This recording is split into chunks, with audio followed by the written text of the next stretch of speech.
మనోజ్ అయితే మాత్రం వాళ్ళ సార్ దగ్గరికి వెళ్ళిపోయి ఇక తనకి రావాల్సిన శాలరీ గురించి అడుగుతాడు. ఇక పనోళ్ళందరినీ వంక పెట్టుకొని నానా తిట్లు తిట్టేస్తాడు. ఆ ఓనర్ అయితే మాత్రం ఎన్ని తిట్లు తిట్టినామని వదలకుండా మనోజ్ అయితే మాత్రం నా శాలరీ నాకు ఇవ్వకపోతే పోలీస్ కంప్లైంట్ ఇస్తాను అంటాడు. పోలీస్ కంప్లైంట్ ఇస్తావు బాబు, అదే తక్కువ, అయినా నీకు ఏ మొహం పెట్టుకొని శాలరీ ఇవ్వాలి బాబు, నువ్వేం కనుక అరేంజ్ చేసావని అని చెప్పేసి అంటే, షాప్లో వర్క్ చేశాను, కార్లు సేల్స్ చేశాను అని చెప్పేసి అంటే, ఏం సేల్స్ చేసావు, వచ్చిన కస్టమర్స్ అందరినీ పోగొట్టేసావు, టైంపాస్కి వచ్చావు కానీ నువ్వు పని చేయడానికి వచ్చావు బాబు, నీ ఇంట్లో వాళ్ళు డబ్బు ఎక్కువ నిన్ను చదివితే సర్టిఫికేట్లు తీసుకొచ్చుకున్నావు కానీ నువ్వు పని చేసే రకానికి కాదు, ఇక్కడి నుంచి మర్యాదగా వెళ్తావా లేదా, నాకు అసలే షుగరు బీపీ ఉన్నాయి, ఈ బీపీతో నిన్ను అరిసి అరిసి నాకు హార్ట్ అటాక్ వచ్చేటట్టుంది, ఇక్కడి నుంచి కదులుతావా లేదా అని చెప్పేసి అంటూ అరుస్తూ ఉంటాడు. మీరు శాలరీ ఇచ్చిందాక నేను వెళ్ళను అంటాడు. వెళ్ళకుండా ఇక్కడే కూర్చుంటే నేను ఏమన్నా ఊరుకుంటా అనుకుంటున్నావా, బయట పని వాళ్ళని పిలిచి మరీ వాచ్మెన్లు పిలిచి మరీ నిన్ను బయటికి ఇంటిస్తాను అని చెప్పేసి అంటే, ఇక చేసేది ఏం లేక మనోజ్ అక్కడి నుంచి వచ్చేస్తాడు.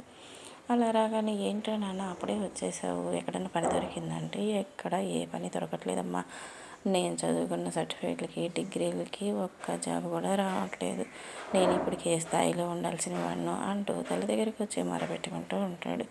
ఇక అదే టయానికి తల్లి అంటుంది, నువ్వు చాలా గొప్ప స్థాయికి రావాలిరా, నువ్వు జాబ్ తెచ్చుకుంటావని 1000 కళ్ళతో ఎదురు చూస్తున్నాను, నువ్వు కన్న కలలు, నీకోసం నేను కన్న కలలు అన్నీ నువ్వు ఎప్పుడు నెరవేరుస్తావని ఎదురు చూస్తూ ఉన్నాను అని చెప్పేసి అంటూ తల్లి అయితే మొదలుపెట్టుకుంటూ ఉంటుంది. అలా మొదలుపెట్టుకుని నేను నీకోసం రోహిణి కోసం సేల్స్మెన్ జాబ్ కూడా చేశాను కదమ్మా, చివరికి నన్ను ఎందుకు అర్థం చేసుకోరు, నేను అర్థం చేసుకోవడం కాదు నాయనా, నీకు జాబ్ పోయిన సంగతి రోహిణి దగ్గర బయటపడకుండా చూడలేక చచ్చిపోతున్నాను, నన్ను అర్థం చేసుకోవడానికి ట్రై చేయట్టన్నా నేను జాబ్ తీసుకొచ్చుకో, రోహిణి నెల ఖర్చులన్నీ నీ జీతంతో జరగాలి అంటుంది అని చెప్పేసి అని నానా రభస చేస్తుంది ప్రభావతి అయితే.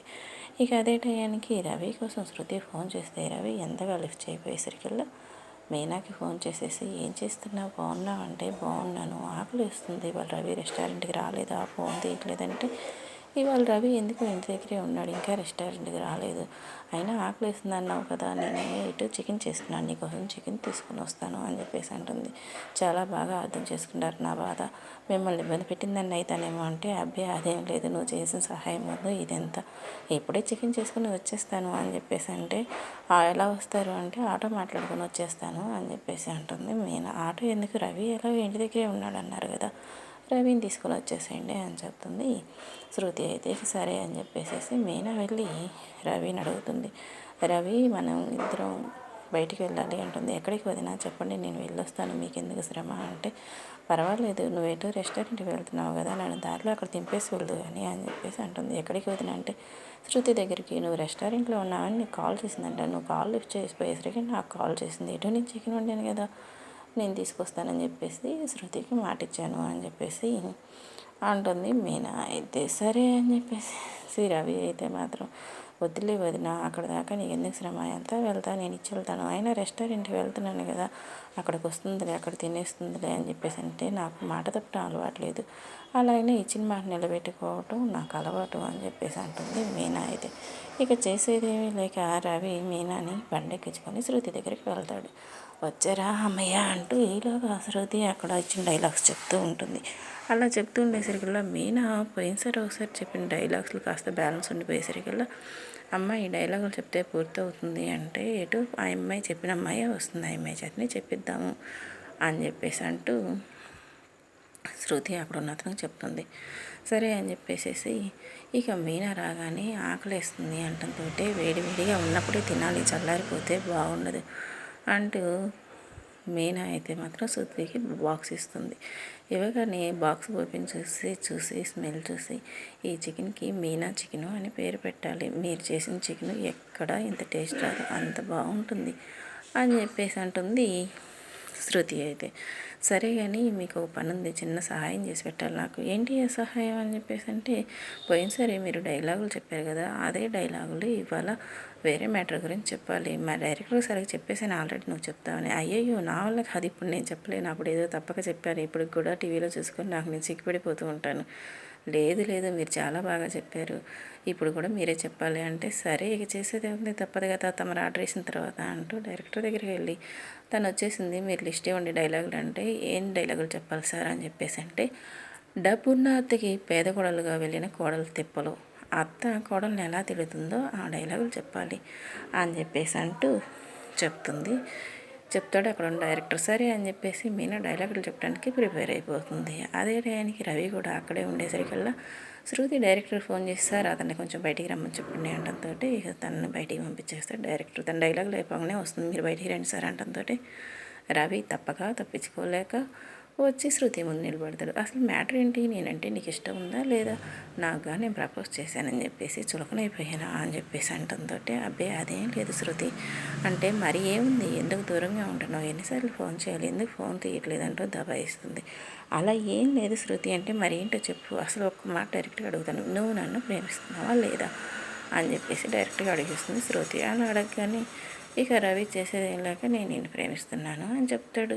ఏంటి ఇంకోసారి చెప్పు అంటే, ప్రేమిస్తున్నాను అని చెప్తాడు. ఇక చెప్పగానే సరే అని చెప్పేసి, నీ నోట్లో నుంచి అమృతముత్యాలు రాలినట్టే ఉన్నాయి, నువ్వు అంత బాగా చెప్తున్నావు అని చెప్పేసి రవిని అయితే హక్ చేసుకుంటుంది. మరి ఎందుకు ఇంత దూరంగా ఉంటున్నావు అంటూ రవిని నిలదీస్తుంది శృతి. ఈలోగా మీనా అయితే మాత్రం ఏ డైలాగులు చెప్పాలా అని చెప్పి రిహార్సల్ చేసుకుంటుంది. ఇంట్లోనూ ఇదే పాత్ర, ఇక్కడ ఇదే పాత్ర, ఇంక చేసేది ఏముంది, తప్పదు చెప్పాలి కదా అంటూ తనైతే రిహార్సల్ చేసుకుంటూ ఉంటుంది మీనా. రవి అయితే మాత్రం ఇంట్లో వాళ్ళని ఒప్పించేసుకోవాలి కదా, కానీ మన ఇద్దరం పెళ్లి చేసుకోవడం ఎంతమందికి ఇష్టం నాకేం అర్థం కావట్లేదంటే, ఎవరు ఒప్పుకున్నా ఒప్పుకోకపోయినా మన ఇద్దరం ఒకటి అయ్యేదే, ఈ విషయంలో వెనకడుగు వేసే విషయమే లేదు అని చెప్పేసి అంటూ శృతి రవికి ధైర్యం చెప్తూ ఉంటుంది. పూర్వం ఓ తింగరి రాజు ఉండేవాడు. ఆయన అసలు పేరు రంగనాయక వర్మ. కానీ అది నచ్చక తన పేరును టింగు రంగగా మార్చుకున్నాడు. పైగా దాన్నొక పెద్ద ఉత్సవంలా చేశాడు. జనమంతా నివ్వెరపోయారు. అయినా రాజు అంటే భయంతో బయటకు ఏమీ మాట్లాడకుండా మౌనంగా ఉండిపోయారు. ఓసారి తింగరి రాజుకు మరో విచిత్రమైన ఆలోచన వచ్చింది. గుర్రపు స్వారీలో వింత ఏముంది అనుకుంటారు. అందుకే మంత్రితో, మన రాజ్యంలో ఇకపై గుర్రపు స్వారీని నిషిద్ధం, అంతా గాడిద స్వారీయే చేయాలి అని ప్రకటన చేశాడు. ఈసారి అవాక్కవటంతో పాటు ఆందోళనకు గురి కావటం ప్రజలు వంతైంది. ఇలా కొంతకాలం గడిచిన తర్వాత తింగరి రాజు గాడిద మీద పర్యటనకు బయలుదేరాడు. నగరం దాటిన తర్వాత ఒక పెద్ద మర్రి చెట్టు కిందకు చేరాడు. అక్కడ దూరంగా ఉన్న బొరియాల దగ్గర కొన్ని ఎలుకలు కనిపించాయి. ఇది మనకు ఎంత అవమానం, రాజధాని నగరంలో ఒక్కటంటే ఒక్క ఎలుక కూడా లేదు, ఇక్కడేమో ఇన్ని ఉన్నాయి అనుకున్నాడు. భటులారా, వెంటనే ఈ చుట్టుపక్కల ఉన్న అన్ని ఎలుకలను బంధించి మన రాజధానికి నగరంలో వదిలిపెట్టండి అని ఆజ్ఞాపించాడు. ప్రభు, ఇలా చేస్తే చాలా ఇబ్బందులు వస్తాయి అని మంత్రి సైన్యాధిపతి చెప్పినా రాజు వినిపించుకోలేదు. ఇక తప్పక భటులంతా చుట్టుపక్కల ఉన్న ఎలుకలన్నింటినీ బంధించి రాజధాని నగరంలో కోటలు వదిలిపెట్టారు. కొద్ది రోజుల్లోనే ఎలుకలు విపరీతంగా వాటి సంతతిని పెంచుకున్నాయి. రైతులు, ప్రజలు చాలా నష్టపోయారు. కోటలో కూడా అన్ని ఎలుకలే దర్శనమిస్తున్నాయి. ఆగమేఘాల మీద పిల్లల్ని తీసుకొచ్చిన పరిస్థితి నియంత్రణలోకి రావటానికి సమయం పట్టింది. ఎలుకలు చేసిన నష్టానికి ఖజానా ఖాళీ అయింది. అప్పటి నుంచి రాజు సొంత నిర్ణయాలు తీసుకోకుండా మంత్రి సలహాతో చక్కగా పరిపాలన పాలించడం మొదలుపెట్టాడు. నుంచి రాజ్యంలో ప్రజలందరూ ఇలా అనుకోవటం మొదలుపెట్టారు.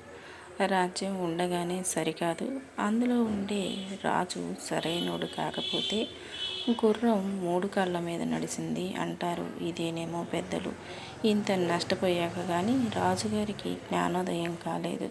అయినా ఈ వింత చేష్టలు ఏమిటి, ఈయన రాజు అవటం ఏమిటి, మన కర్మ కాకపోతే అనుకుని